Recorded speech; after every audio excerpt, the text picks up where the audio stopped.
إذا قلت اللهم ارحم والدي وأفسح لهم ما في قبريهما ونور لهم ما فيه، أفسح للوالد في قبره والوالدة،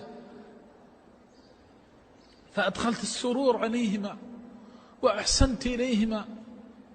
الوالدان أحوج ما يكونان إليك الآن بعد الموت، فتشحذ همتك على أن تكون خير والد لوالديه وخير ابن وخير بنت لأم أبيها. لا ينسى ولا تنسى، لا تنسى أما طالما ربت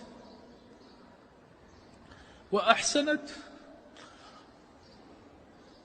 ولا تنسى أبا طالما صنع إليك المعروف، وطالما أدبك، وطالما أطعمك، وطالما سقاك بإذن الله جل جلاله، وطالما هذبك، وطالما قومك، وطالما أرشدك، وطالما أحباك.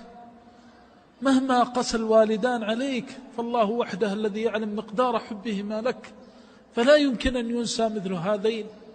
ومن وفى لوالديه أحبه الله، لأن الله يحب البر